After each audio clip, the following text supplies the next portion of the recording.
The fire began just before dawn, when the frost still clung to the bare branches outside, and the fields beyond the house held the hush of sleeping snow. It started small, a quiet flicker behind the walls, hidden in the bones of the old farmhouse that had stood through 2 generations of Holt family winters. No one saw the first tongue of flame licking the dry timber near the hearth. No one heard the sigh of it catching hold. By the time the smoke reached the rafters, curling up with quiet hunger, Clara was already stirring in her bed, half dreaming, the warmth of her daughter's breath close to her breast.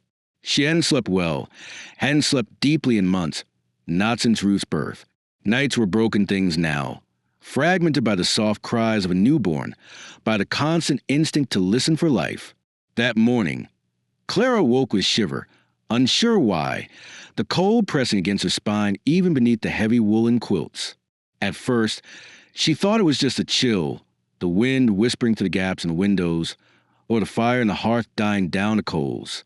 But then she smelled it, not the clean, sharp scent of wood smoke she knew so well, but something sour and thick like scorched cloth and oil, and something else, something darker. She sat up fast, heart already racing, and turned toward the cradle. Ruth was there, bundled in her swaddling blankets, her tiny chest rising and falling, her mouth forming beginnings of a fussing cry. Clara gathered her into her arms instinctively, trying to hush her, but as she rose to her feet, the bedroom door rattled on its hinges, and the first crack of fire reached her ears like a gunshot. She opened the door and was struck by the heat, a wave of it that shoved her backward.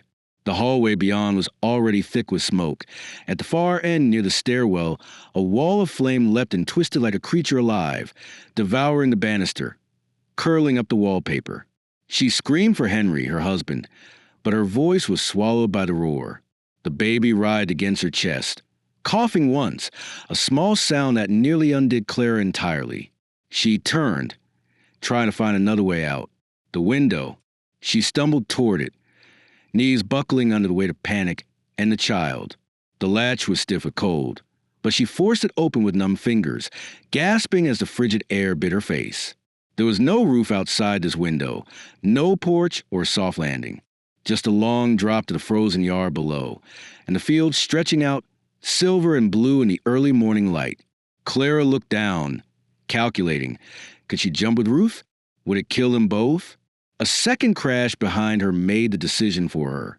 She wrapped the baby tightly in the quilt, pressing one last kiss to her forehead, then clutched her close and climbed onto the sill. The heat behind her had grown unbearable. She didn't jump. She fell. The cold hit like stone. She landed hard, the impact knocking the breath from her lungs. But she didn't let go of Ruth. Snow softened the blow, but not enough. Pain screamed through her left arm, her shoulder twisting unnaturally. Still, she scrambled to her knees, coughing, tears streaming from the smoke and the pain and the sheer shock of it all. Ruth was still in her arms, silent now. Clara cradled her, whispering nonsense, trying to move her fingers, trying to remember how to check for breath. A small whimper rose from the blankets, and Clara nearly wept with relief. She pulled herself to her feet, legs trembling, and turned back toward the house. Flames poured from the upstairs window now. The thatched roof was collapsing in on itself. Black smoke billowed into the sky, thick and churning, turning the dawn to dusk. Clara screamed for Henry again, over and over, her voice breaking. There was no answer. Someone was coming up the road, a neighbor, a farmer with a horse and cart. But she couldn't hear them over the roar. The fire had consumed everything. By the time the townspeople arrived with buckets and wet blankets and too late urgency, the house was nearly gone. It took them an hour to extinguish what they could, but the damage had already been done. When the embers cooled and the sun rose fully, casting a pale light over the smoking ruin, Clara sat wrapped in someone's coat, a scratchy wool thing that smelled of another woman's house. Ruth was gone. They told her they couldn't find the child, that perhaps she had fallen from her arms in the chaos. Perhaps Clara had been mistaken in thinking she had carried her out. A baby's body in a fire doesn't leave much. They searched the ruins, but the second floor had collapsed entirely. The cradle was gone. The quilts were gone. Clara insisted she had held Ruth in her arms, that she had kissed her forehead, that she had heard her cry. But by then, the doctors were already pressing laudanum to her lips, already telling her that trauma played tricks, that smoke inhalation and grief could conjure memories that never happened. No one questioned the burn marks along Clara's arms or the shattered bones in her shoulder, but they questioned the baby. 2 days later, they held a funeral. A small white coffin, closed.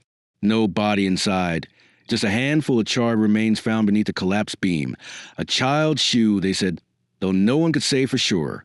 The minister spoke of mystery and God's unknowable plan. Clara didn't speak at all. She stood in black, a veil hiding her face, her good arm clutching her husband's as though she might collapse without the anchor. But Henry had gone elsewhere. His eyes were distant, his mouth a flat line. That night, he left the house of the neighbor who had taken him in and didn't return until morning. He reeked of whiskey. Clara never asked where he'd gone.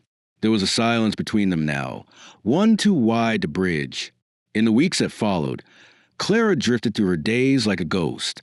She moved into the attic room of the schoolhouse, offered by Miss Wilkins, the aging teacher who needed help with the children and who had no one of her own. Clara said yes without thought. She couldn't return to the land where the house had stood. Not yet. The field still smelled of smoke.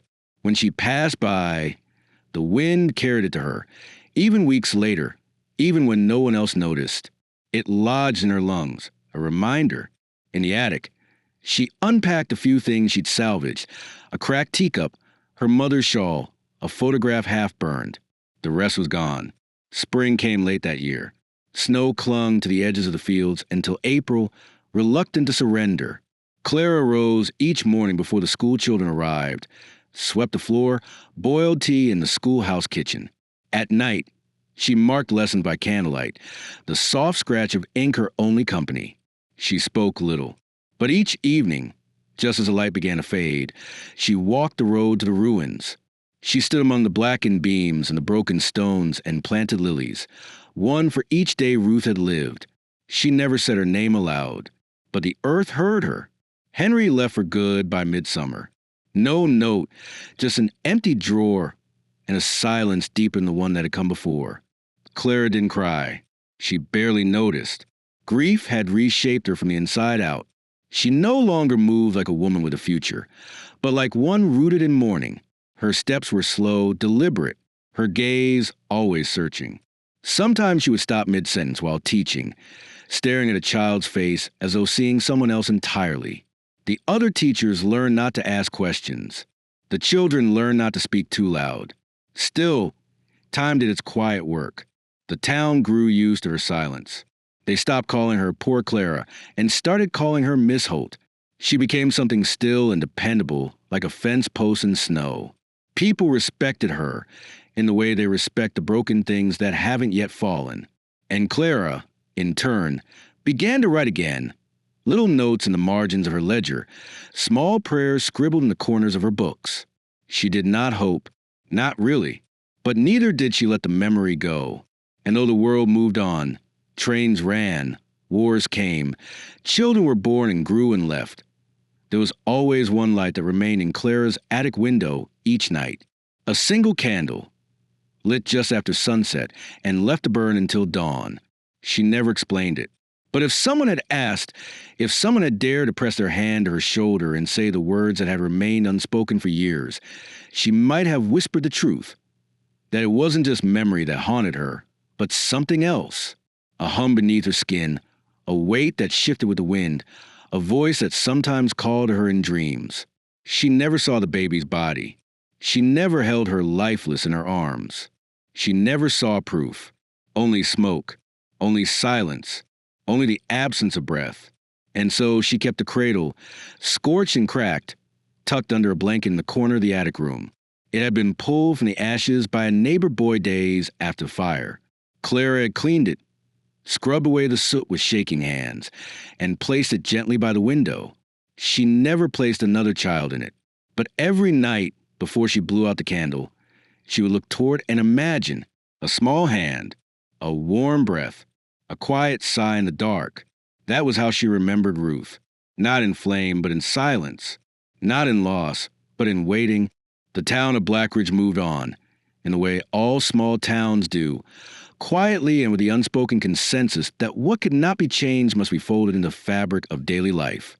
Spring replaced winter, and the ruins of the Hope farmhouse, once a site of grief and speculation, were slowly reclaimed by the land. Wild grasses crept in first, then dandelions and creeping phlox, until even the charred beams that had once defined the house's bones sank deeper into the soil, surrendered to time. But Clara Holt did not move on. She remained in the town like a clock that no longer kept time, but still stood on the mantel, too familiar to discard, too haunted to ignore. She was 32 when the fire took her child, and she did not grow old so much as she grew quiet. The attic room above the schoolhouse became her shelter and her cell. It was a narrow space with slanted ceilings and a single dormer window that faced east, catching the early light but little else. The walls were papered in pale blue, faded from years of sun and steam, and the floorboards creaked in predictable patterns that Clara came to know like the lines on her own palm. There was a bed with an iron frame, a small stove that coughed to life each morning in winter, and a writing desk she never used for letters, only ledgers and lesson plans. Beneath the bed, wrapped in flannel and forgotten newspapers, lay the remnants of her past. A christening gown yellow with age, a broken locket with no photograph inside, and a pair of knitted booties that still smelled faintly of milk and ash. Clara taught at the Blackridge Primary School not because she loved children, though she had once, long ago, in the way mothers do before loss rewrites the word child into a prayer. She taught because it gave her structure, because the ticking of the school bell and the chorus of little voices allowed her to drown out the silence that waited each night. Her days followed a careful rhythm. She rose before dawn, braided her hair into a tight coil, and dressed in the same 3 skirts that rotated through her wardrobe like the chapters of a book she no longer believed in. She swept the classroom floors before the students arrived and stayed long after they had gone, marking spelling lists and arithmetic sums with red ink that bled across the page like something wounded. The children knew her as Miss Holt, the strict one with the eyes that didn't smile. She was never cruel, never raised her voice, but she demanded silence with the weight of her presence alone. She had a way of watching, not just the surface of a child's behavior, but the undercurrent of it, the tremble of a hand reaching for a pencil, the hesitation before speaking aloud. She saw too much. That was what the children whispered, not with fear exactly, but with the unease that comes from being known too well. Once, a boy named Samuel brought her a drawing, a lopsided house with smoke rising from the chimney, and a mother holding a child by the hand. She thanked him, tucked the picture into her ledger, and did not speak of it again. But that night, she lit a second candle beside the cradle. Outside the school, the townspeople regarded Clara with a wary respect. They no longer called her mad, not openly, though the early years had seen their share of cruel gossip. There had been whispers that she had dropped the child while fleeing the fire, that the baby had never existed at all, that Clara had suffered miscarriage and invented a whole tragedy in her grief. But time has a way of softening even the sharpest suspicions. And in a town like Blackridge, where everyone carried their own quiet burden, the consensus eventually turned toward pity. She had lost too much. She had survived when perhaps she should not have, and so they gave her space. They let her pass in the bakery, without pleasantries. They nodded when they met her on the road, but did not stop to speak. She was, to them, a monument to sorrow, still standing but no longer alive. Clara herself did not ask for kindness, nor did she resent its absence. She moved through her days with a deliberate grace, as though her very survival were a pact she had made with something higher, something that demanded reverence and order in return. She did not cry anymore. In the first year after Ruth's death, tears had come easily, flooding her in quiet moments, in the space between one task and the next. But grief, like water, erodes the landscape it passes through. Over time, the sharpest edges smoothed. The ache remained, but was quieter now, woven into her every movement. She carried it the way one carries a scar, not always visible, but always felt. Each Sunday, she walked a mile to the field where her home had once stood. The path was narrow, lined with hawthorn trees and dry stone walls, and she knew each bend and rise by heart. She did not avoid the ruins. Instead, she made a ritual of returning. She brought a small trowel, a tin watering can, and a packet of lily bulbs tucked into her satchel like contraband. In the spring, she planted them with her bare hands, pressing each bulb into the soil with the tenderness of a confession. In summer, she tended them with quiet devotion, clearing away the weeds, brushing ash from the leaves when the wind stirred the deeper layers of earth. The lilies bloomed white and tall, their petals like open palms reaching toward the sky. Clara never cut them. They belonged to the dead. Sometimes, standing there, she would speak aloud, not to Ruth, not exactly, but into the silence that surrounded the space. She would recount her day, or tell half-formed stories about the children at school. Once, she recited an entire poem she remembered from girlhood, her voice hoarse but steady. She never imagined that anyone was listening. It wasn't about being heard. It was about leaving something behind, even if only words, even if only breath. There were nights when she woke sweating, her lungs aching with remembered smoke. In those moments, the fire felt close again, not as memory but as presence. She could feel the heat behind the door, could hear the snap of wood, the sound of Ruth's breath catching in her throat. She would sit up, gasping, pressing her hand to her chest to slow the pounding. And then, always, she would rise, light a candle, and sit beside the cradle until dawn. She never spoke of these episodes, not even to Miss Wilkins, who had once gently suggested that Clara might benefit from time away, perhaps with a cousin in the city. Clara had shaken her head, not out of pride, but out of certainty. There was no other place for her. Blackridge held her story, even the parts no one else believed. In the rare hours when she allowed herself to imagine a different life, Clara pictured not a return to joy, but a gentler kind of sorrow, a version of herself who had not lost Ruth, who still lived in the farmhouse with its creaking floors and warm hearth, who still sang lullabies while folding linen by the fire. She imagined watching her daughter grow tall, braiding her hair in front of the same mirror Clara had once used as a girl. She imagined quiet nights, the sound of Henry's voice reading aloud, the baby asleep in the next room. These daydreams were not frequent, but when they came, they left her hollow for days afterward, like the echo of a song that once meant everything. Yet despite the ache, despite the weight of each day built on the ruins of what had been, Clara endured, not out of strength, exactly, but out of refusal. She refused to disappear. She refused to forget. She did not believe in miracles, but she believed in truth, and the truth was that Ruth had lived. Even if no one else believed her story, even if the coffin in the cemetery held nothing but ashes, even if Henry had never truly looked her in the eye after that day, Clara held to the truth with quiet, unshakable hands. Her daughter had existed. Her breath had warmed Clara's skin. Her cry had broken the silence. She had been real, and so Clara remained in Blackridge. She taught children who would never call her mother. She lit candles for a child she could not bury. She planted lilies in the soil where her house had once stood. She spoke to the wind, not expecting an answer, but giving voice to memory. She walked the same roads each day, wore the same shawl each winter, and carried the same photograph folded in her Bible, its edges worn soft from years of touch. She did not heal, because some wounds do not close, but she endured. She endured because love, once given, does not vanish. It stays, even in grief, even in silence, even in the ashes of what might have been. The night of the fire, Elias Creed was not supposed to be anywhere near Blackridge. His orders had sent him north, toward the coast, along a narrow line of rail that carried coal and munitions to where the Empire's hand stretched thin across the land. He was a man adrift in uniform, his buttons tarnished, his papers lost somewhere between a corporal's lie and a captain's indifference. He had not been paid in 3 months. His boots were splitting at the seams, and the rifle slung across his back held no bullets, only the weight of a duty long abandoned. He had not spoken his own name aloud in weeks, not since the day he tore the insignia from his collar and walked away from the frozen train yard where 2 men had died for reasons no one remembered clearly.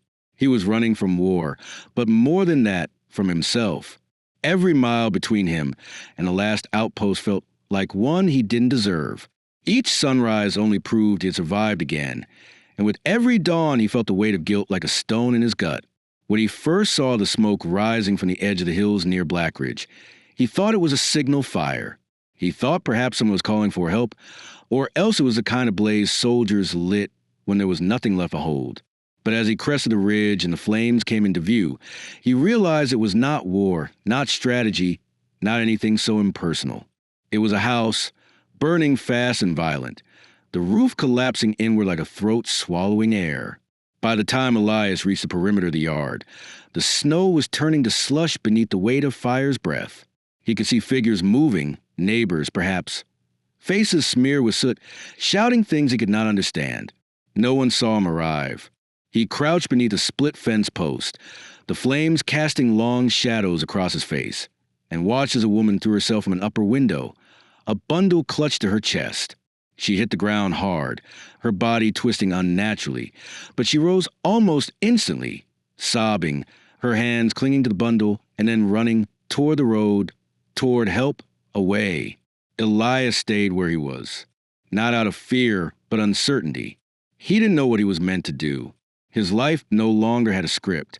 And then he heard it, a cry, faint and high and unrelenting, carried on the heat-warped air. It came from somewhere within the ruin, a sound impossibly small against the roar of the fire, but distinct. He moved without thought, ducking low, covering his mouth with the tail of his coat as he pushed into the doorway. Inside, the heat blistered his skin, singed his eyebrows, made every breath a battle. He moved by instinct, by muscle memory of other ruined buildings, other collapsing timbers. The cry led him to a hallway half consumed, its wallpaper curling like old parchment. In a room beyond, he found her. The cradle had tipped, and fire licked at the edges of a woolen blanket. The child was red-faced, her mouth open wide, her hands grasping the air. Elias didn't pause. He tore off his coat, smothered the flames nearest the cradle, and scooped the baby into his arms. As he turned to flee, a beam crashed behind him, forcing him to crawl, shielding the child with his body.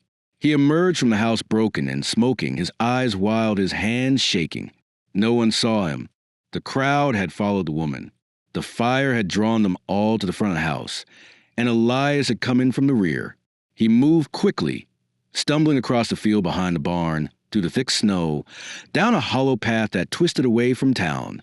The baby cried once, a sound sharp and small, then fell silent. He pressed her close to his chest, whispering nothing into her hair, nothing into the dark. He didn't know what else to do. He did not think of the mother, did not stop to wonder if he had witnessed a miracle or mistake. He only knew the child was alive, and that somehow she was his responsibility now. 2 days later, he collapsed outside the cottage of a woman named Agnes Wyndham, a widow who lived alone in a village so small it did not appear on any maps. Her chimney had drawn him like a lighthouse through a blizzard. When she opened the door and saw him, black and gaunt, with a baby wrapped in a scorched woolen coat, she said nothing. She took them both inside. She bathed the child first, her hands practiced and tender, her expression unreadable. Then she cleaned Elias's wounds, dabbing each blister with salve made from herbs she kept in glass jars above her stove. She fed him broth, tore the ruined boots from his feet, and laid him on a cot beside the fire. The baby slept in a basket lined with flannel and cedar shavings, her small mouth opening and closing in her dreams. When Elias woke the next morning, the storm had passed, and the world outside was clean and white and utterly changed. Agnes sat at the table with the child in her lap, feeding her milk from a cloth-wrapped spoon. She did not ask where he had come from. She only asked, "What's her name?" Elias stared at the fire for a long time before answering. "Rosalie," he said, the name rising from a place he did not recognize. Agnes nodded and did not question it. She simply turned back to the child, said the name aloud, and smiled. In the weeks that followed, Elias recovered. He helped Agnes with firewood, repaired the gate outside her garden, patched the leak in her roof. He did not speak of the war, nor the fire, nor the woman he had seen leap from a window, like a bird fleeing a nest in flames. He kept those memories locked tight inside himself, afraid that if he gave them air, they would consume him anew. Rosalie grew strong. Her cries grew louder, her limbs plumper, her eyes a strange, stormy gray that changed with the light. She did not resemble Elias in any way, but no one in the village asked. They assumed she was his. They saw the way he held her, the way his eyes followed her movements, the way he rose in the middle of the night to walk her back and forth across the floor when she couldn't sleep. He had never fathered a child, but something in him responded to her, like a river to gravity. Agnes, who had buried 2 sons and 1 husband in the course of her quiet life, watched them with a guarded affection. She never asked questions, but she made room. She taught Elias how to keep bees, how to mend broken tools, how to speak to a child with patience. She stitched clothes for Rosalie out of fabric once meant for her own daughters, long lost to illness or distance. And though the cottage was small, it never felt crowded. It felt, to Elias, like the edge of salvation. But guilt is a slow poison. Over the years, it settled into Elias's bones. He never told Rosalie the truth. He told her she had been left in his care during a journey, that her mother had died in childbirth and he had taken her as his own. He said it with enough conviction that she stopped asking, stopped wondering. Children believe what they must to feel secure. But sometimes, late at night, Elias would sit by the fire long after everyone else had gone to bed and look at the old coat he had wrapped her in that night. He had never washed it. The soot was still there, ground into the seams. He would run his hands along the fabric and whisper apologies into the darkness. Apologies to a woman whose name he had never known, whose face haunted him more than any he had seen in battle. As Rosalie grew, she became restless. She did not know why she felt drawn to fire, why the scent of burning would make her chest tighten, why she sometimes woke with tears on her cheeks, and a name she could never quite remember caught in her throat. She was clever, observant, unusually quiet for a child. She watched people too closely, mirrored their gestures without meaning to. She was kind, but she never gave her trust easily. Agnes would call her an old soul and ruffle her hair. Elias would look away. On her 12th birthday, Rosalie found a burned corner of parchment in the bottom of an old trunk in the attic. It had no writing left. Only the outline of what might have been a signature, a line of scorched lace, and something that looked like the edge of a birth certificate. She brought it to Elias, who stared at it for a long time before folding it back into his palm. He told her it was nothing, just trash. He burned it in the stove that night when she had gone to sleep. But the doubt had been planted. Years passed. Elias aged quickly, his hair turning white before his 60th birthday, his hands trembling from injuries never properly mended. Rosalie began to ask more questions. Where was she born? Why did no one else in the village know her mother? Why did the stories Elias told never quite line up? He would wave them away, call her imaginative, but she knew the truth lived in his silences. When Elias died, Rosalie was 17. He passed quietly, in the same bed where he had once lain burned and broken. The night he had stumbled out of the fire, carrying a child he was never meant to keep. At the bottom of his drawer, wrapped in oilcloth, Rosalie found the coat, the one he had used to shield her. It still smelled faintly of smoke. And beneath it, folded into a wax-sealed envelope, was a paper he had never dared to show her, a birth record, faded and incomplete, with the name Ruth Holt written in a careful hand. Her birthday, her year, her beginning. Rosalie stared at it for hours.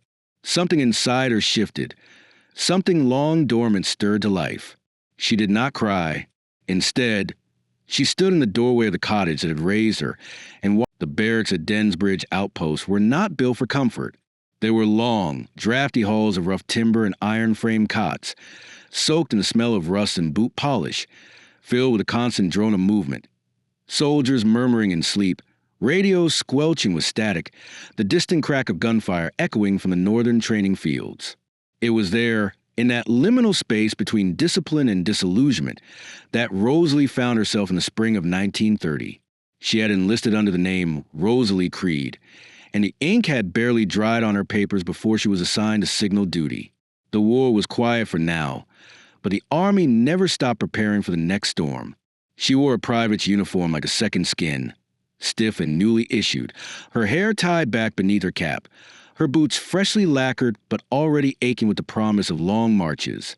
She spoke little, smiled even less, and when asked why she joined, she simply replied, to listen. The truth was not one she could explain. It had started months before, not long after Elias died, when the silence of the cottage had become unbearable. She had wandered the house like a ghost, touching his things, rearranging books and tools, as if order could resurrect something. But grief, once it settled, began to unravel her.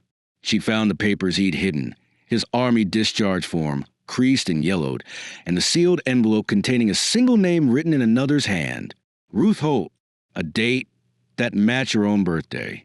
No mention of adoption, no proof of guardianship, just a name and the unmistakable shape of a truth that refused to stay buried. She hadn't known what to do with it at first, so she'd done the only thing that made sense. She followed the echo of Elias's footsteps and signed her life to the same machine that had once broken him. But even among the noise and the rules and the clean lines of military order, the questions remained. Rosalie had always felt slightly adjacent to her own life, like a photograph exposed twice. The world accepted her, but never quite clearly. There had been no other children in the village to compare herself to, no other mothers to measure Agnes against. She had grown up with tenderness, yes, but also a quiet vacancy. Agnes had done her best, but there had always been a space in the air between them, a space filled with unasked questions. Why Rosalie never cried when she fell. Why firelight made her withdraw. Why lullabies left her distant, staring. No one had ever spoken to the woman who might have sung to her first, but Rosalie had always sensed that someone had. She didn't remember the cradle or the blaze, but sometimes, just before sleep, a scent would find her, a sweet, burnt wool smell, and her throat would tighten inexplicably. In the barracks, she found herself surrounded by men and women who carried their own silences. They came from cities and farms and orphanages, some bright-eyed, others already hardened. They smoked hand-rolled cigarettes, played cards by the light of hanging bulbs, cursed the cold and the cooks and their commanding officers. Rosalie kept to herself. She took notes in training. She rose before reveille. She kept her bunk spotless and her rifle cleaner. When asked about her past, she offered a shrug and said, "There's nothing worth remembering." But it was a lie. Her past lived in her bones, in the way she flinched at sudden loud noises, in the way her dreams still caught fire some nights. Her assignment as a radio operator suited her. It required precision, patience, and a finely attuned ear, qualities she had long possessed without knowing their name. She learned to recognize voices through static, to interpret code by tone alone. She could hear the difference between distress and fatigue in a man's breath, could pick out the lie in a transmission from across the wire. She worked long hours, her fingers flying over dials and switches, her gaze fixed on a world that existed only in sound. It gave her a sense of control she had never known, a way to make sense of the chaos she had inherited. But the questions kept returning. Late at night, when the lights dimmed and the voices faded, she would lie awake and stare at the rafters above her cot, running her fingers along the edge of the envelope she kept tucked into her rucksack. She read the name again and again. Ruth Holt, a name like a bell in fog, familiar and unreachable. Who was she? Who had written it? Why had Elias never told her? She had searched the village archives before leaving, but the birth records for her year were missing, stolen, lost, or perhaps deliberately removed. She began to suspect that nothing about her beginning had happened the way she'd been told. The cottage, the rescue, the name he'd given her, all of it could have been a story. And then came the dream. She had been at the outpost for nearly a year when it returned. The same fire-drenched dream she'd had as a child, but sharper now, more urgent. In it, she was small, cradled in someone's arms, and everything around was orange and red and screaming. She felt warmth not as fear, but as love, an enveloping safety in the midst of chaos. A voice hummed low and steady, a tune she did not know but understood in her bones. When she woke, her skin was cold with sweat, her heart hammering. She sat up in her cot, gasping. One of the other soldiers stirred beside her and asked if she was all right. She could only shake her head. The next morning, when she looked in the mirror above the wash basin, she saw something strange, her own eyes staring back, but not her own, not entirely. She had seen those eyes before, somewhere, she just couldn't remember where. The dream haunted her for days. During her shifts, the sound of Morse code felt suddenly hollow. Voices over the wire blurred together. One evening, in the mess hall, a soldier from another unit, tall, loud, careless, looked at her over a tin plate and said, "You got strange eyes, you know, like smoke over wet earth." The word stopped her breath. Something twisted in her stomach, a knot tightening. She stood without finishing her food and walked out into the snow. She didn't speak for the rest of the night. That was when she began searching. She requested time in the outpost library, citing personal research. She combed old census lists, veteran discharge rolls, even regional land records when she could find them. She was careful. She worked in silence, never leaving traces of what she sought. When she had weekend leave, she traveled to nearby towns under pretext of visiting distant relatives. In each place, she searched for hope, for Blackridge, for the name Ruth. She found fragments, references to a house fire in 1911, whispers of a child lost, an obituary for a woman named Clara Holt with no date of death. It wasn't enough. The truth was always just out of reach. Still, the pieces began to gather. The year of her birth matched the date of the fire. The name on the certificate matched the town.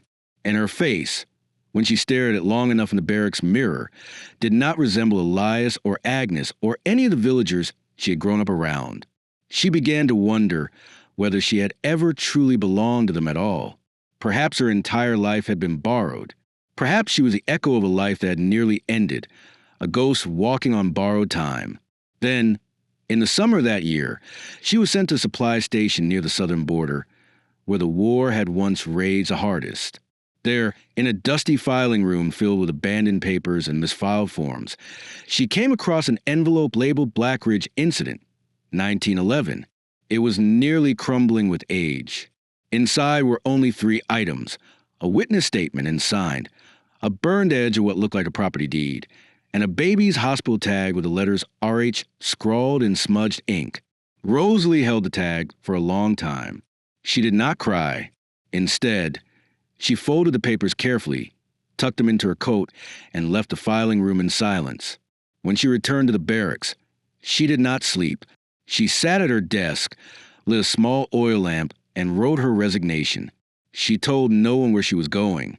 She packed only what she needed: the coat, the tag, the envelope, a change of clothes, and a slip of paper with a single name: Clara Holt. The next morning, she boarded a train heading north, back toward the region Elias had once spoken of with uneasy reverence. She had no map, no certainty, only a compass that pointed inward, a feeling in her chest like a thread tugging taut. She watched the land change through the train window. Fields giving way to hills, towns thinning into hamlets, the colors of late summer fading into grays of approaching autumn. She felt no fear, only a strange, quiet resolve. She knew, without knowing how, that she was drawing closer to something essential, something buried. She would find the woman who might have been her mother. She would knock on a door that perhaps had waited years for her return. And when it opened, when the past met the present, she would look into another face and see her own reflected back, not in resemblance alone, but in the recognition of something deeper: blood, memory, fire. She would no longer be a girl carrying a stranger's story. She would be Rosalie. She would be Ruth. And she would be whole. The journey back to Blackridge was not made in haste. Rosalie traveled slowly, deliberately, as if part of her fear that reaching the end of the road would unravel the fragile thread she had finally begun to hold. She moved from town to town with her satchel pressed close to her side, her fingers often resting on the folded birth certificate, the scorched paper, and the smudged tag marked RH. She did not carry photographs. There were none, only names, fragments, and the unshakable pull of something that lived in the marrow of her bones. The map she used was dotted with red ink, circles drawn around places where the past had cracked open and offered her a glimpse: Blackridge, Densbridge, Hallowford, and a dozen tiny hamlets where memories flickered like candlelight through dusty records and fading testimonies. The path she followed was not made of roads, but of silence, of questions that had refused to die, of lullabies half remembered and the strange, aching certainty that someone, somewhere, still waited for her. She began her search in the archives, not the grand government offices of cities, but the cramped, Forgotten corners of village halls and rural parishes where birth ledgers were still inked by hand and sealed with wax. She learned to read old handwriting, to trace meaning through water stains and crumbling parchment. In one such place, a church tucked beneath a hillside, she found a ledger dated December 1910. There, beneath a list of names long dead or long forgotten, she found it. Holt Ruth, female, born December 29th. Mother, Clara Holt. Father listed as Henry Holt. No baptismal record, no annotation of death. Just a birth, recorded in firm, elegant script, a life acknowledged, entered, and then vanished. Rosalie stared at the name until the ink blurred before her eyes. There was no fanfare, no proof beyond that quiet line in the parish book, but it felt more real than anything she had ever been told. It wasn't confirmation, it was resurrection. She copied the entry into her notebook, traced it with trembling fingers. The paper smelled of dust and lavender and the past. She asked the parish clerk if there were any death records, any report of an infant lost to fire, but he shook his head. If there was a fire, the constable would have recorded it, he said. But our records for 1911 are incomplete. There was a flood in 32, damaged a good portion of the early documents. Rosalie pressed him gently, asking if any names were mentioned in the town's memory of the incident. But he had none. He was too young, too far removed. Blackridge, he told her, had become quieter in the decade since. The school was still running. The graveyard was maintained. But many of the old families had left or died. What remained were bones. Echoes. She moved on, following those echoes, chasing the name Holt like it might still hold warmth. In a dry municipal hall 2 towns over, she uncovered a list of property deeds, among them a single listing for a Henry Holt, land inherited from his father in 1907. The deed included a location, 2 miles west of Blackridge proper, near the bend of Willow Creek. She traced the path on her map, heart pounding. The farmhouse was real. The land was real. She had not imagined the name, the town, the fire. They were pieces of something buried that she had begun, inch by inch, to uncover. But as she held the fragile paper in her hands, something colder surfaced in her thoughts. Why had Elias taken her? Why had he hidden the truth so completely? What had he been protecting her from, or hiding her from? The search for the constable's report became an obsession. If someone had declared her dead, someone had to have signed the document. And if the body had never been recovered, if no remains were ever found, how had they known what to bury? She scoured regional police logs, cross-referenced names and dates, until one finally stood out. Constable Marin Dalby, assigned to Blackridge in the winter of 1911. She found his name mentioned in a single newspaper clipping, a brief column noting his resignation just 3 weeks after the fire. No further explanation. No obituary. He had vanished. It was a thread she could not follow. Another gap in a story already torn at the seams. Still, with each scrap, the truth grew louder. It pressed against her skin, against her breath. On a stormy afternoon in late autumn, she visited the ruins. The farmhouse had long since collapsed into the earth, but she found the outline of its foundation, the shape of a hearthstone buried in moss, and the faint trace of garden rose near the edge of the field. There, in the center of the clearing, grew a dense patch of lilies, white tall, luminous against the dark soil. They had no business blooming so late in the season, and yet they stood proud and trembling. Rosalie dropped to her knees before them. She did not cry. She reached out and touched the nearest bloom, and as she did, she felt something inside her settle, not an answer, but a homecoming. In the nearby cemetery, she found the headstone, small, modest, worn down by years of rain and wind. It read simply, Ruth Holt, beloved daughter, January 1911. No end date, just a beginning and a moment. The stone was a fiction, a marker not of death, but of absence, a symbol made to convince a mother her child was gone. Rosalie stood over it for a long time. She could not decide if it was a grave or a lie. From that moment, the search changed. No longer driven by doubt, but by determination. She was Ruth Holt. She was a child who had not died. The name Rosalie Creed was a kindness given by a man too afraid to tell the truth. She did not hate Elias for what he had done. She could not. He had loved her as well as he could. But love built on silence was still shadow, and she had lived too long inside shadows. In a dusty room above a general store, she found the final piece, a stack of old newspaper records, bound in twine, barely indexed. She spent hours combing through brittle pages until she saw the headline, "Farmhouse Burns, Infant Presumed Dead." The article was brief, vague. It described the fire, the mother's escape, the father's injuries, and the absence of remains. It concluded with an unsettling line, "A baby's shoe was found, though badly burned. The family grieves in silence." There was no mention of the rescuer, no record of Elias, but the omission itself was damning. If no body had been found, if the shoe was all that remained, how had the death been confirmed? Rosalie folded the page and placed it beside the birth certificate. The two documents did not contradict each other. They formed a circle, a beginning and a false ending. She had lived her life in the space between them. Back at her room that night, she wrote a letter.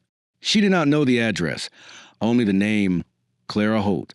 She wrote at the top of the page, and beneath it, the words she had carried since the first moment the dream had returned. "I believe I belong to you." She paused.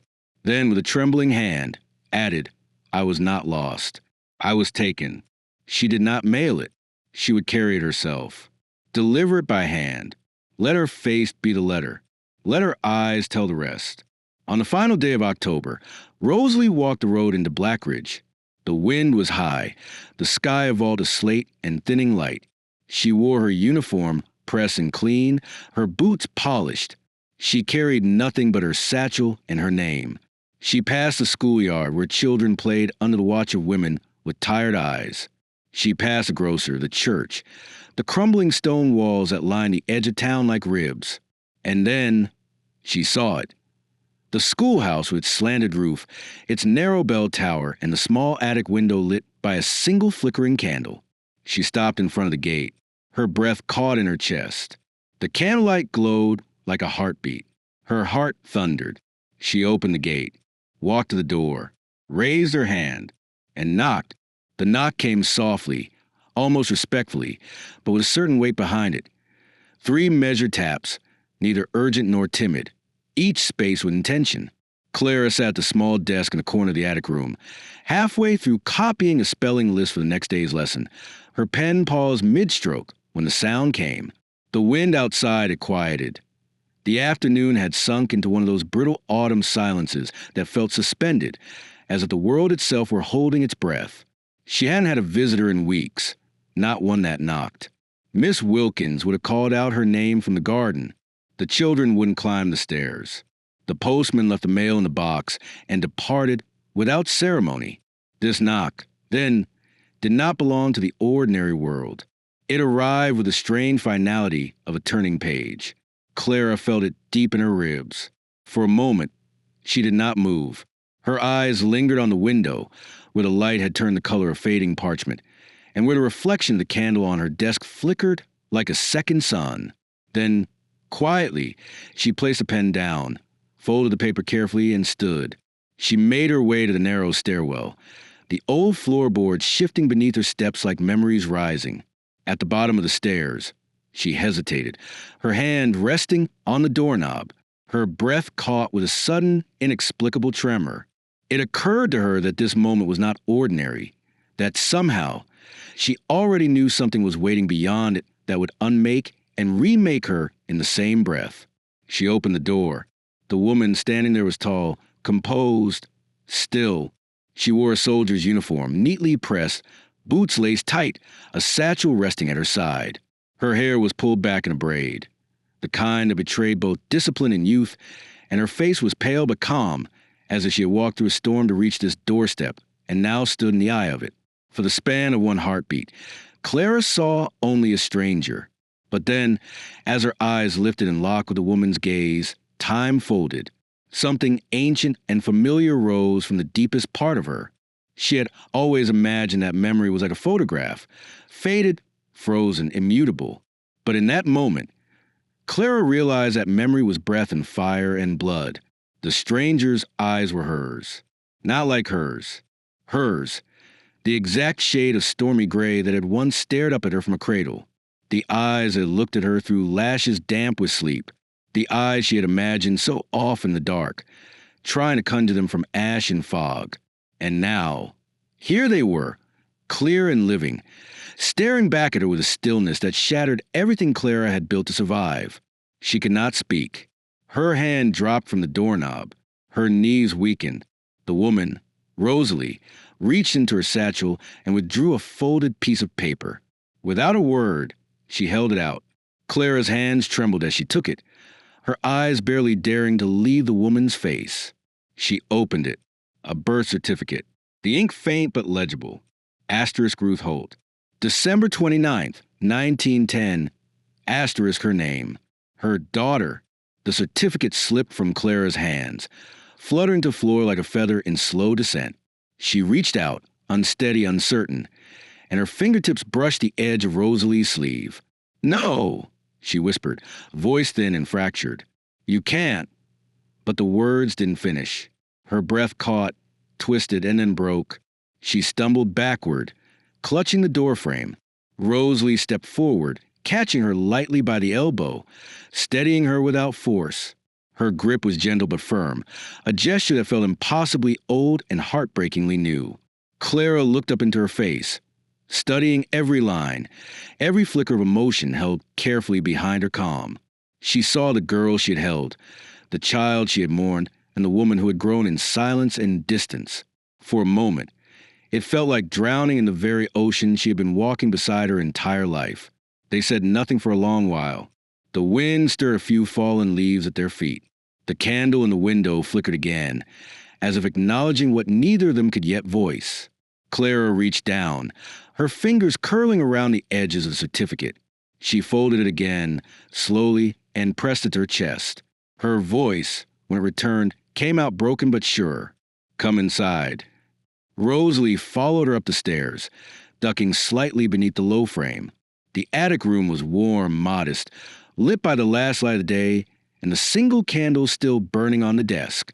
Clara gestured toward the chair near the window, and Rosalie sat with a kind of military precision, her posture straight, her hands folded in her lap.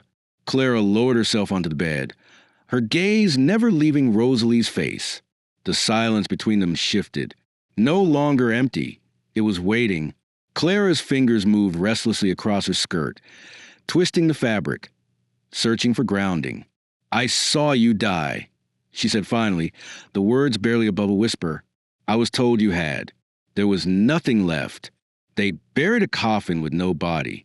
Just ashes. A shoe. That's what they said. Just a shoe."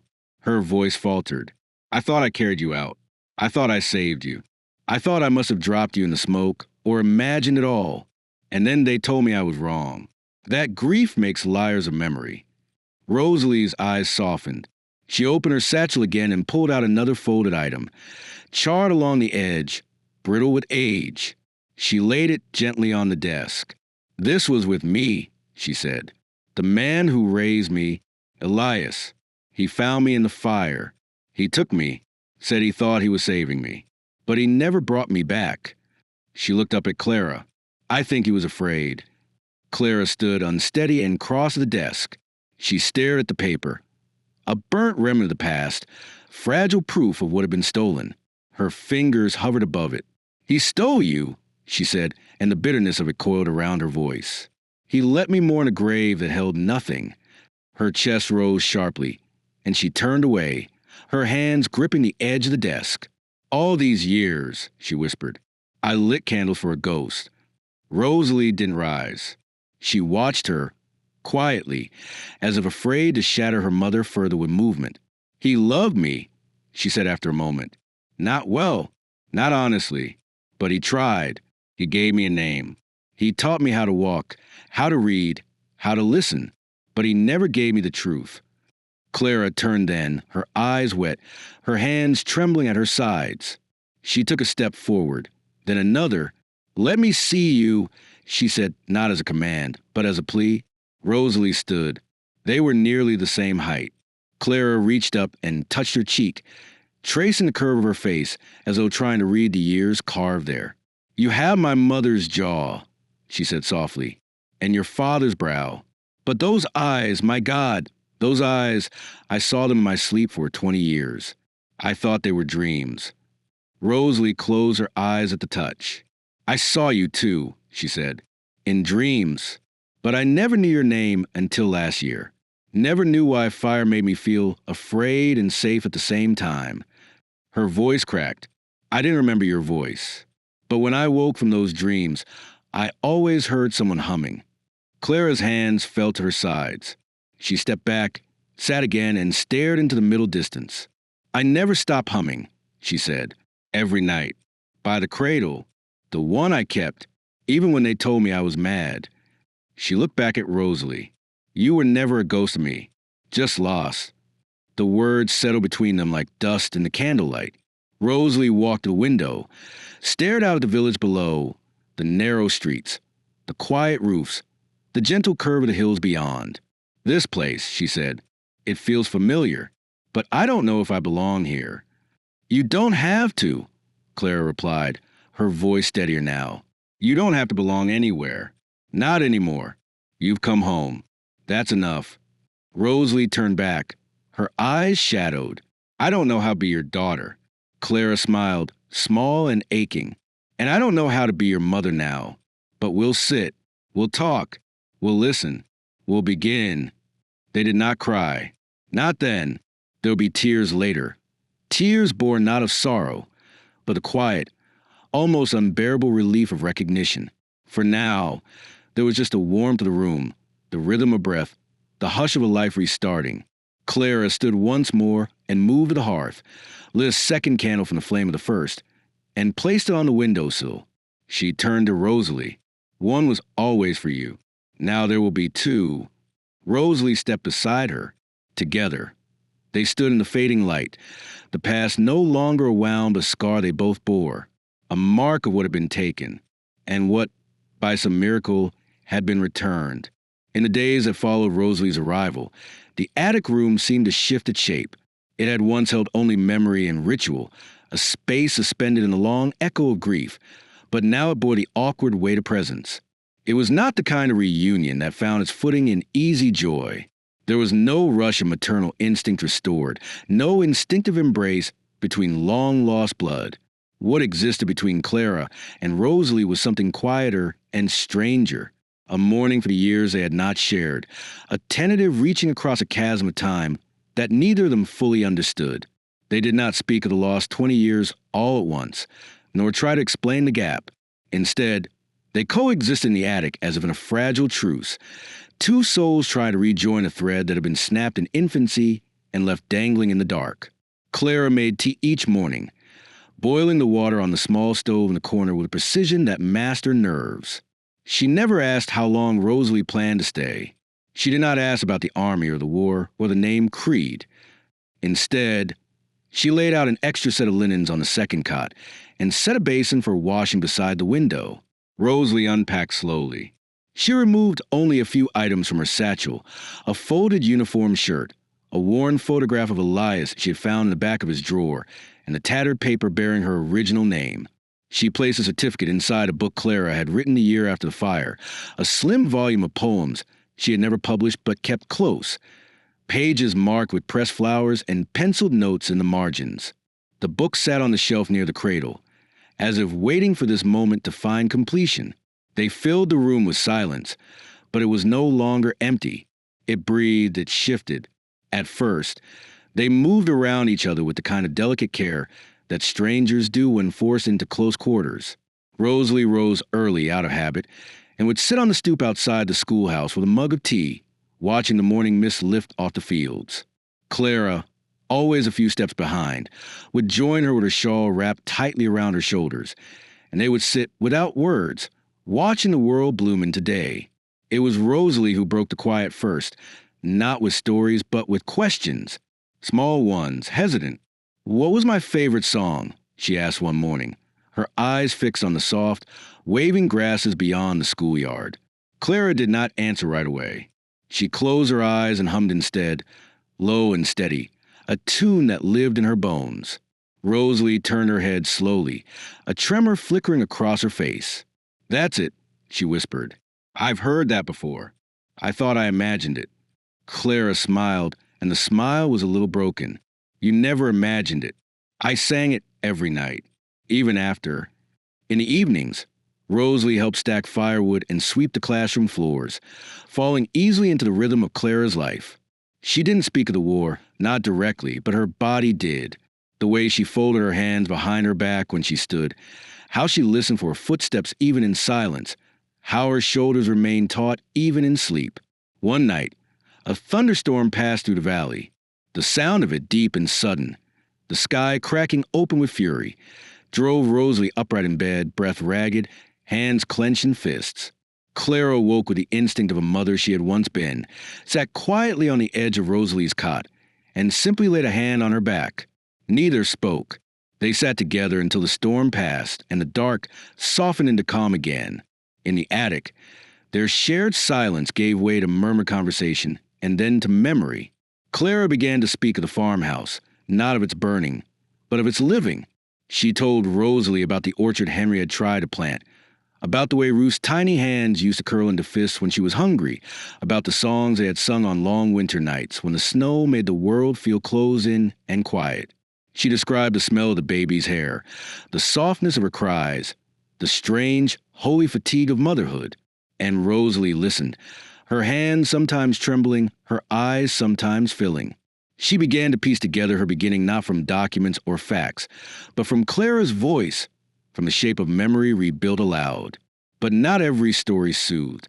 One morning, Clara spoke of the day after the fire, the burial of the empty coffin, the way Henry had started to drink, how quickly the neighbors had stopped believing in her certainty. "They told me I was confused," she said, her voice tight, "that I must have been delirious, that I imagined carrying you down the stairs, that I dreamed it, and I almost believed them, until the lilies started growing." Rosalie looked at her. "Lilies? I planted them where the cradle had stood," Clara said. "At first it was just something to do, but they kept coming back. Strong. Out of season sometimes. I told myself it meant something. That something still lived beneath the ashes. That maybe I wasn't wrong." Rosalie reached across the space between them, her fingers brushing Clara's. "You weren't wrong," she said. "You just didn't know the story had kept going." They spent one long afternoon sorting through a trunk Clara had not opened in years. Inside were scraps of a life interrupted. A lock of hair tied with blue ribbon, a half-knitted baby blanket, letters Henry had written her during their courtship, none of them ever reread. Clara unfolded each item with a kind of reverence, as though touching them could summon back the years lost. Rosalie held the blanket to her face, breathing in the faint scent of lavender and smoke. She said nothing, but something in her eyes cracked open. It was the first time Clara saw her cry, not with sound, but with stillness, a single tear tracing down her cheek as she held the soft yarn against her skin. As autumn wore deeper into winter, the rhythms of their days began to align. Clara taught in the mornings, and Rosalie began accompanying her into the classroom, sitting in the back, observing. At first she didn't interact, but the children noticed her.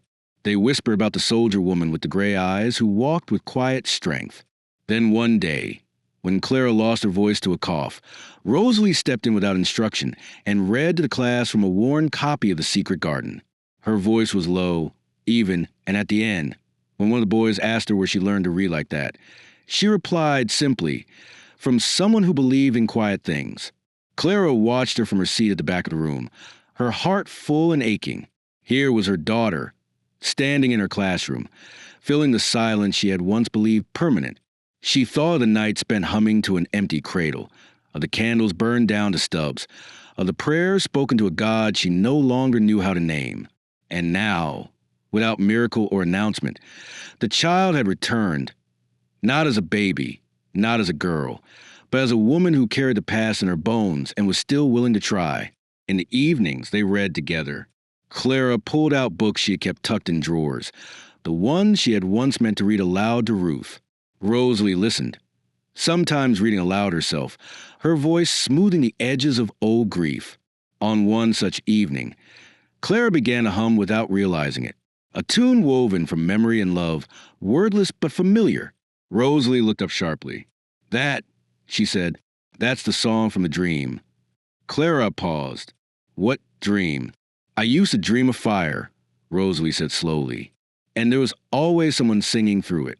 I never saw her face, but the song was like a lifeline. I'd wake up and feel safe, even though everything around me was burning. Clara's breath caught. I sang it to you that night, when the fire started, before I knew we would make out together. Neither spoke for a long time. Then Rosalie reached for her mother's hand. Maybe we did make out together, she said. Just not in the way we thought. That night, Clara added a third candle to windowsill. They didn't call each other mother and daughter. Not yet. The words felt too sharp, too fragile, like porcelain cups after a fall, reparable, but changed. Instead, they found a language in gesture, in presence. In Rosalie picking wildflowers and placing them in a jar by the bed. In Clara mending the tear in Rosalie's coat without asking. In the way they walked together through the fields, the hush of the world around them holding their silence with reverence. In the attic, the cradle remained.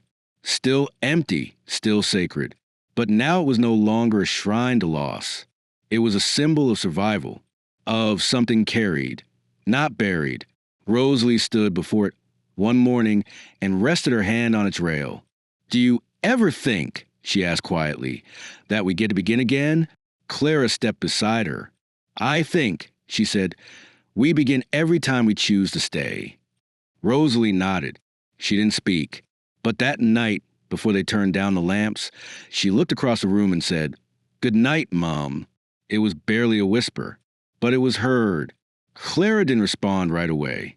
Her throat tightened too quickly.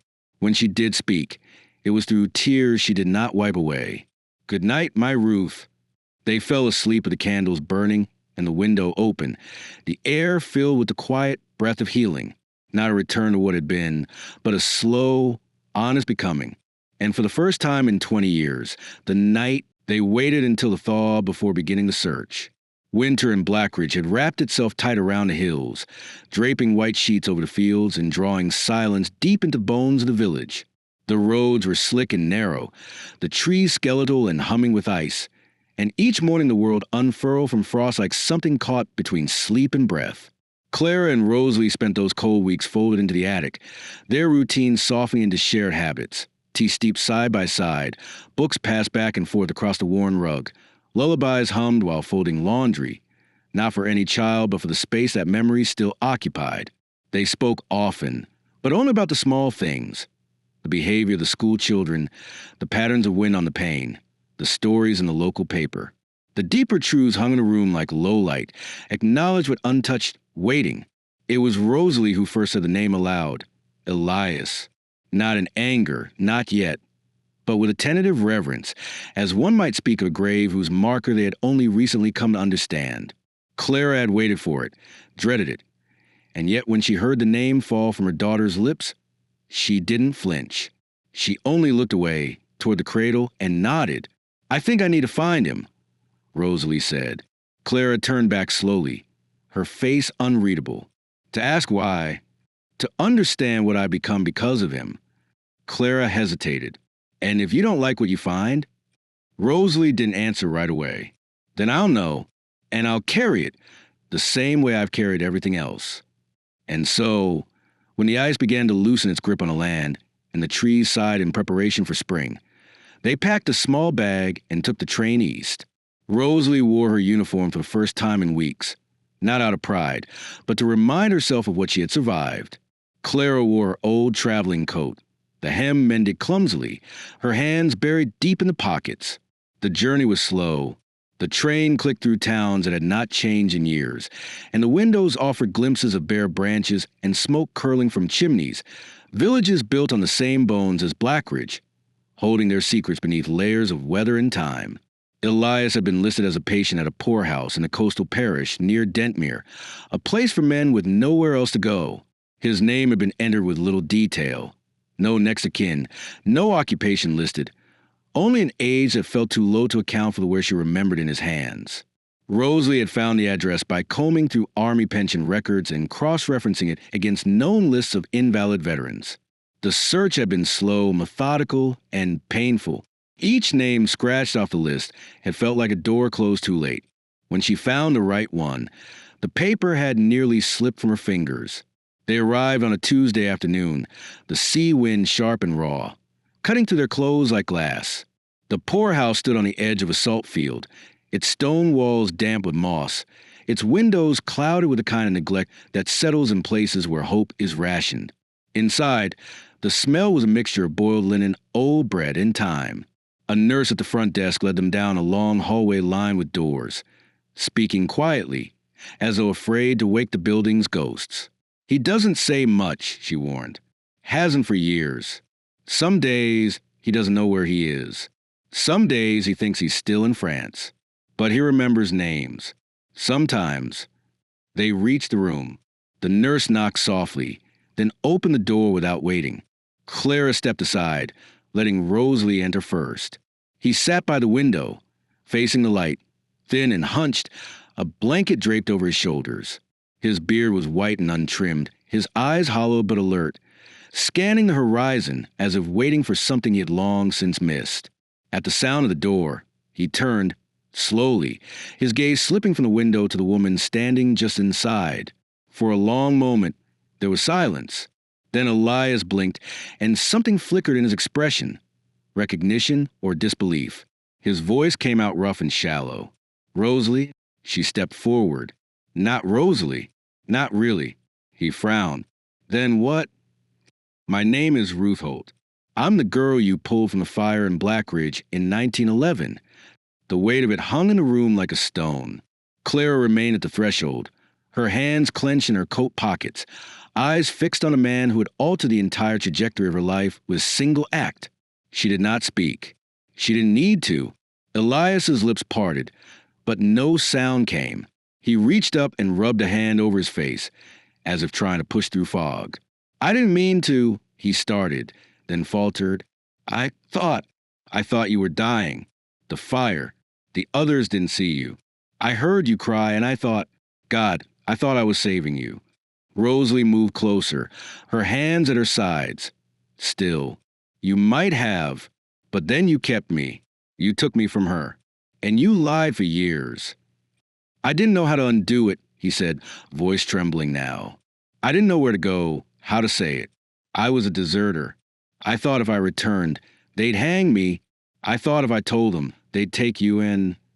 You thought it was easier to let her believe I was dead?" Rosalie's voice was soft but shaking. "To bury a mother's life for the sake of your guilt?" He looked at Clara now, and the pain in his expression was unbearable. "I'm sorry," he whispered. "I can't say it enough. I know what I did. I know I destroyed something sacred." Clara didn't move, didn't blink. "You gave me silence," she said, each word like a stone dropped into still water. "You buried my child while I still walked the earth. And for 20 years, I lit candles for a ghost." Elias pressed his hands to his eyes. "There's nothing I can do. No way to return what I took." Rosalie reached into her coat and pulled out the photograph, the one of him from her childhood, back when he still smiled. She held it up, then let it fall onto his lap. "You gave me a name, a home. I never went hungry. But you also gave me a question I had to carry every day. I stopped trusting my own reflection. I stopped believing my dreams." He looked at the photograph, then at her, and his voice, when it came, was barely audible. "And yet you came. You came to look me in the eye." "I came," she said, "because she deserves to see your face when you say it." Elias turned back to Clara. "I am sorry," he said again, "for the fire, for the lie, for every year you lit a candle thinking it meant nothing." Clara finally stepped forward. Not close, just enough that her presence filled the room. "I don't forgive you," she said. "I may never, but I needed to see you. I needed to know that you were real, that the silence had a source, that the emptiness wasn't God's joke. It was yours." Elias bowed his head. She turned to Rosalie. "Come," she said. "There's nothing more to find here." As they left, the nurse nodded at them with quiet understanding. Neither woman looked back. On the train ride home, Clara kept her hands folded in her lap. Rosalie leaned her head against the window, watching the landscape pass, villages tucked beneath clouds, fences vanishing into fog. She didn't speak until the hills around Blackridge began to return. "Do you think it was a kind of love?" she asked. Clara looked at her. "What he did." Rosalie shook her head. "What you did. Lighting the candles. Planting the lilies. Holding on." Clara smiled faintly. "It wasn't love," she said. "It was hope. And hope is what we do when love runs out of places to live." Rosalie nodded, her hand slipping into Clara's. "I think I found mine again." They didn't speak for the rest of the ride. They didn't need to. Blackridge waited, quiet and unchanged. But something in both of them had shifted. Not healed, perhaps, but named. And naming it was a beginning. When they returned to Blackridge, the first thing Clara noticed was a light. The way it fell through the bare branches along the path to the schoolhouse, soft and pale and slightly golden. Not yet spring, but no longer the weightless gray of winter. There had been a change in the air, imperceptible except to those who lived close to the earth. The snow had receded into shadows, and the soil, damp and blackened, had begun to exhale steam in the afternoons.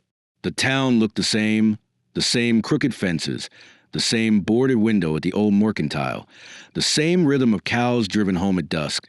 But Clara felt the difference in her limbs, in the shape of her breath, in the pressure behind her eyes.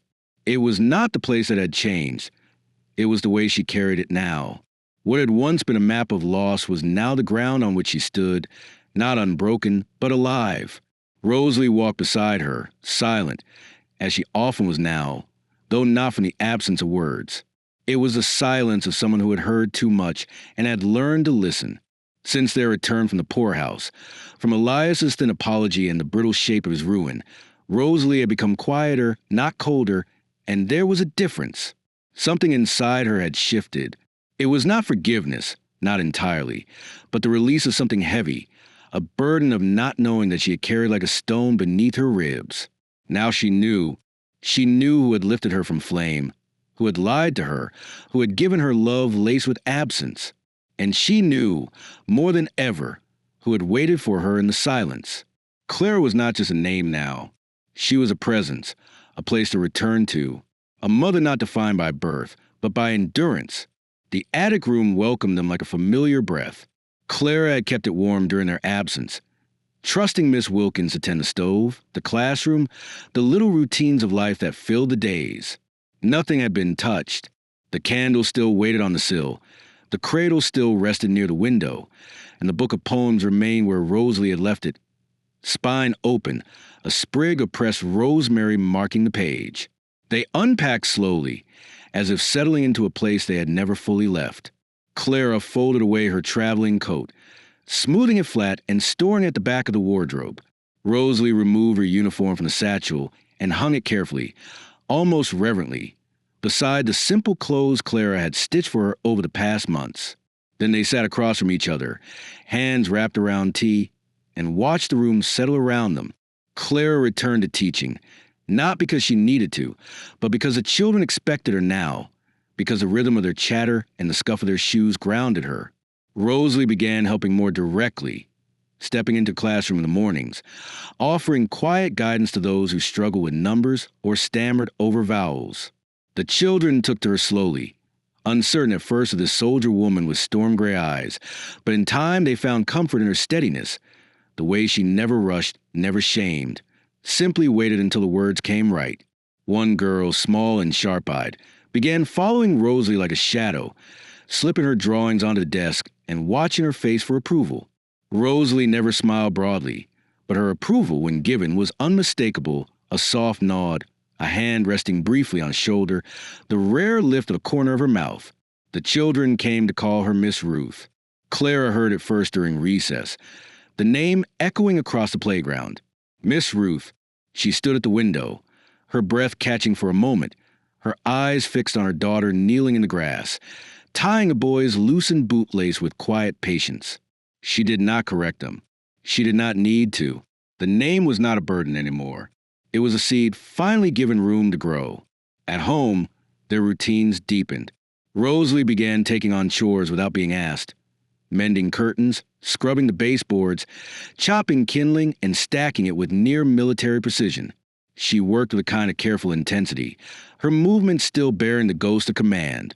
But in the evenings, when the lamps were lit and the wind moved gently through the trees outside, she allowed herself to soften. She read aloud sometimes, her voice low and even stories from Clara's shelves, tales of quiet heroines in long-forgotten lands. Other nights, she sat at the desk, writing in a small journal with thick, cream-colored pages, the words coming slowly, each one chosen with care. Clara never asked what she wrote. She simply watched and gave her the silence she needed. One afternoon in early March, Rosalie returned from the village with a bundle of fabric, stiff and dark, tucked under her arm. Clara raised her brows. "You bought cloth." Rosalie nodded. "For curtains, I thought maybe something new. For spring." Clara reached out, running her fingers over the fabric. "You have a good eye. I've spent most of my life looking," Rosalie said softly. "I thought it was time to make something." Together, they sewed in the afternoons, the thrum of the needle filling the room with rhythm. The new curtains, a deep green with tiny stitched flowers, transformed the space subtly. When the light came through them, it dappled the floor with shifting shapes. It was a small change, but meaningful, a signal that the room had begun to belong to the living. Still, not everything was easy. There were nights when Rosalie would wake suddenly, breath sharp, her skin slick with sweat. Clara would rise quietly, light a candle, and sit beside her until the shaking passed. Sometimes Rosalie would speak, haltingly, fragments of dreams, memories tangled with ash and marching boots. Other nights she said nothing, only reached for Clara's hand, holding it until the tremor faded. In those moments, Clara never asked for details. She only offered presence, knowing that healing was not a straight line, but a slow return to trust. The town, too, began to shift in its posture toward them. People noticed the new shape of things. The way Clara walked beside a woman who was clearly not a stranger, the way Rosalie lingered in the groceries with ease, the way both of them moved through the world as if tethered to something deeply shared. There were whispers, of course. Quiet speculation passed over fences and between church pews. But no one asked directly, and Clara did not offer. Her life had always belonged to quietness. She saw no reason to change that now. What mattered was not what the town believed, but what had finally been made whole. In late March, as the first crocuses pushed their heads through the thawing soil, Rosalie began to ask about the field again, the one where the farmhouse had stood. She wanted to return, not as a visitor, but to tend it, to plant, to reclaim. They walked there together one morning, the sky pale blue above them, the air damp with promise. The field was still half buried in frost, but the earth beneath it was softening, beginning to yield. The ruins of the farmhouse had long since been overtaken by grass and root, but Clara could still feel its shape beneath her feet. They stood in the center, where the hearth had once been, and Rosalie dropped to one knee, pressing her palm flat against the soil. "This is where it began," she said. "And where will begin again," Clara replied. They spent days clearing the field. Rosalie worked with her sleeves rolled, dirt under her nails, sweat on her brow. Clara brought water, gathered stones, knelt beside her with aching knees. They did not rush. Each weed pulled, each root unearthed, was an act of reclamation, a quiet ritual of forgiveness. They planted lilies first, of course. Hundreds of bulbs saved from past seasons, each one placed with care, each one a promise to past. But they also planted vegetables, herbs, even a few. The lily field bloomed thick and early that year. By mid-April, the edge of Blackridge shimmered with white petals, tall and swaying like candle flames caught in the soft breath of wind. The patch of earth where once a home had stood, where once smoke and flame and silence had rewritten the story of two lives, was now alive with scent and color, pulsing with quiet life. People came from neighboring towns to see it. They brought baskets, blankets, sketchbooks. Children.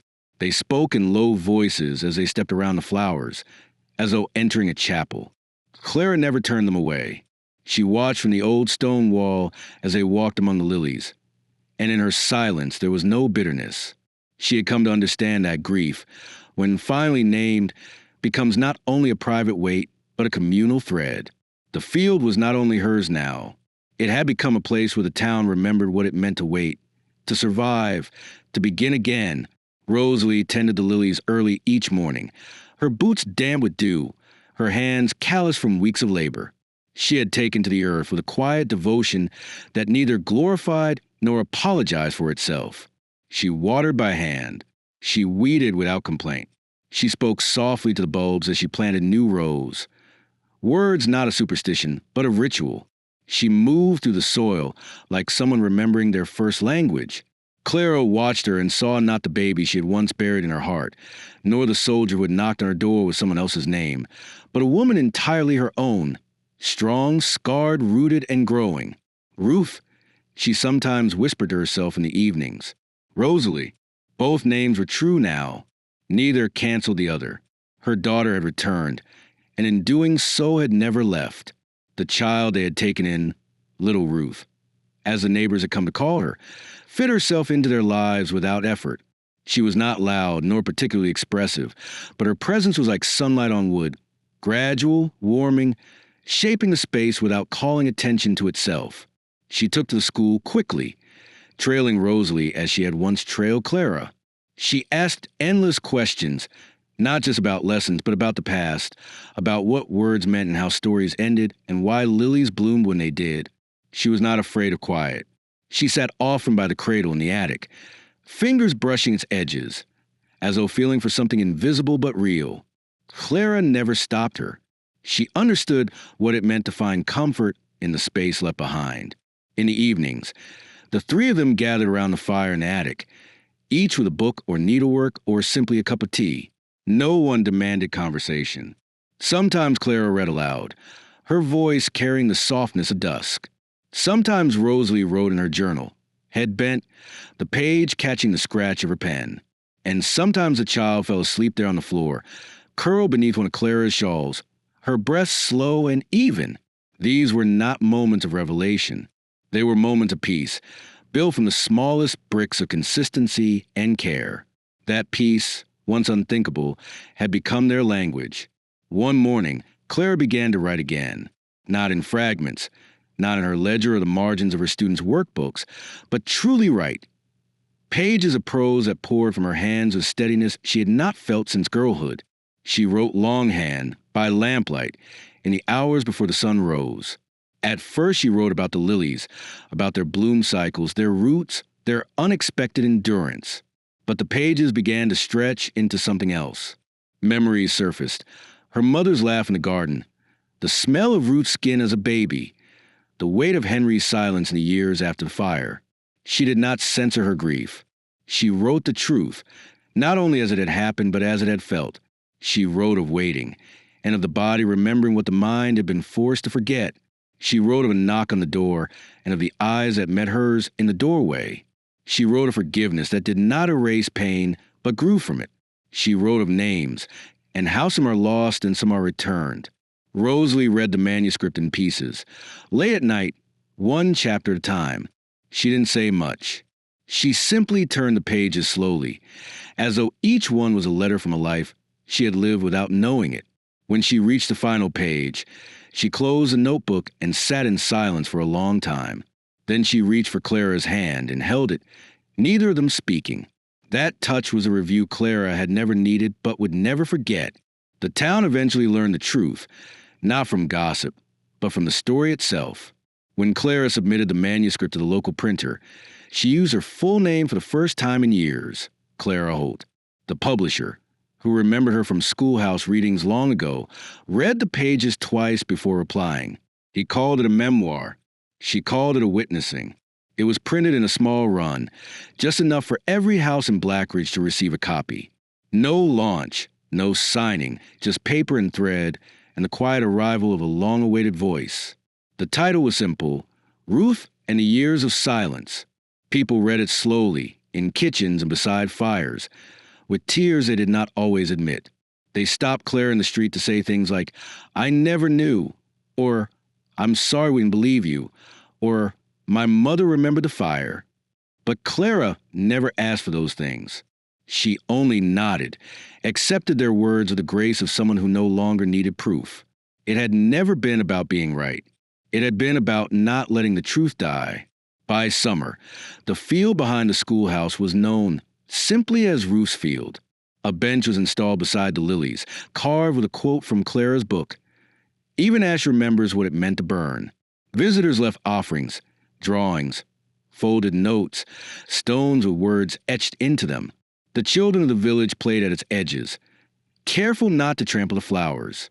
Some said the field had a hush to it, a hush that wasn't sad, but deep like the pause before a song. One evening, near midsummer, Rosalie stood in the center of the field as the sun dropped behind the hills. She wore a dress Clara had made, pale blue with tiny buttons, her hair unbraided, her hands dusty from weeding. The lily stood shoulder-high now, soft and swaying.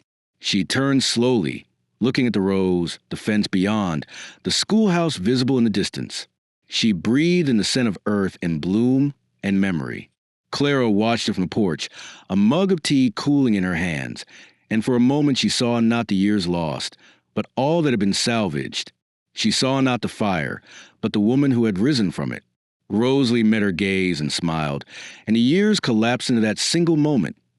Two lives, once severed, now woven together again by the slow, sacred work of staying. That night, the three of them sat beneath the stars. The child rested between them, drowsy and full of questions about constellations. Rosalie pointed upward, naming stars as Elias had once taught her, not as betrayal but as remembrance. Clara watched her speak, saw how gently she cradled both the past and the present, and felt something loosen in her chest. She reached for the child's hand, then Rosalie's. No words, just contact, just truth. Before bed, Clara lit 2 candles and placed them on the windows.